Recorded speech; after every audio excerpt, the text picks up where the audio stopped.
When Rachel saw that she was not bearing Jacob any children, she became jealous of her sister.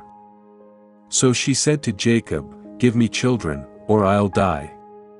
Jacob became angry with her and said, "Am I in the place of God, who has kept you from having children?" Then she said, "Here is Bilhah, my servant. Sleep with her so that she can bear children for me, and I too can build a family through her."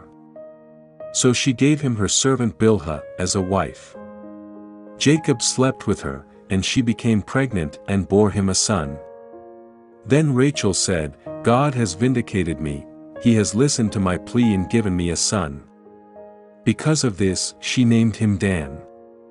Rachel's servant Bilhah conceived again and bore Jacob a second son. Then Rachel said, "I have had a great struggle with my sister, and I have won." So she named him Naphtali. When Leah saw that she had stopped having children, she took her servant Zilpah and gave her to Jacob as a wife. Leah's servant Zilpah bore Jacob a son. Then Leah said, "What good fortune!" So she named him Gad. Leah's servant Zilpah bore Jacob a second son. Then Leah said, "How happy I am! The women will call me happy." So she named him Asher. During wheat harvest, Reuben went out into the fields and found some mandrake plants, which he brought to his mother Leah. Rachel said to Leah, "Please give me some of your son's mandrakes." But she said to her, "Wasn't it enough that you took away my husband? Will you take my son's mandrakes too?" "Very well," Rachel said, "he can sleep with you tonight in return for your son's mandrakes." So when Jacob came in from the fields that evening, Leah went out to meet him. "You must sleep with me," she said. "I have hired you with my son's mandrakes." So he slept with her that night. God listened to Leah, and she became pregnant and bore Jacob a fifth son. Then Leah said, "God has rewarded me for giving my servant to my husband." So she named him Issachar. Leah conceived again and bore Jacob a sixth son. Then Leah said, "God has presented me with a precious gift. This time my husband will treat me with honor, because I have borne him 6 sons." So she named him Zebulun. Some time later, she gave birth to a daughter and named her Dinah. Then God remembered Rachel, he listened to her and enabled her to conceive. She became pregnant and gave birth to a son and said, "God has taken away my disgrace." She named him Joseph, and said, "May the Lord add to me another son." Jacob's flocks increase. After Rachel gave birth to Joseph, Jacob said to Laban, "Send me on my way so I can go back to my own homeland. Give me my wives and children, for whom I have served you, and I will be on my way. You know how much work I've done for you." But Laban said to him, "If I have found favor in your eyes, please stay. I have learned by divination that the Lord has blessed me because of you."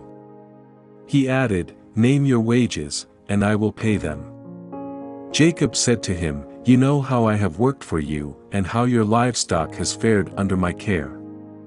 The little you had before I came has increased greatly, and the Lord has blessed you wherever I have been. But now, when may I do something for my own household?"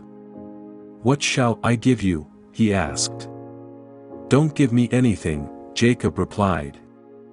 "But if you will do this one thing for me, I will go on tending your flocks and watching over them.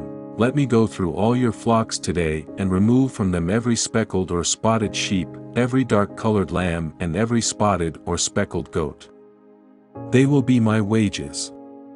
And my honesty will testify for me in the future, whenever you check on the wages you have paid me. Any goat in my possession that is not speckled or spotted, or any lamb that is not dark-colored, will be considered stolen." "Agreed," said Laban. "Let it be as you have said." That same day he removed all the male goats that were streaked or spotted, and all the speckled or spotted female goats, all that had white on them, and all the dark-colored lambs, and he placed them in the care of his sons. Then he put a 3-day journey between himself and Jacob, while Jacob continued to tend the rest of Laban's flocks. Jacob, however, took fresh-cut branches from poplar, almond and plane trees and made white stripes on them by peeling the bark and exposing the white inner wood of the branches. Then he placed the peeled branches in all the watering troughs, so that they would be directly in front of the flocks when they came to drink. When the flocks were in heat and came to drink, they made it in front of the branches. And they bore young that were streaked or speckled or spotted.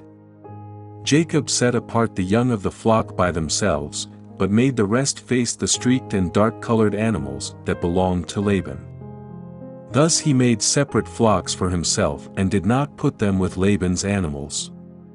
Whenever the stronger females were in heat, Jacob would place the branches in the troughs in front of the animals so they would mate near the branches, but if the animals were weak, he would not place them there.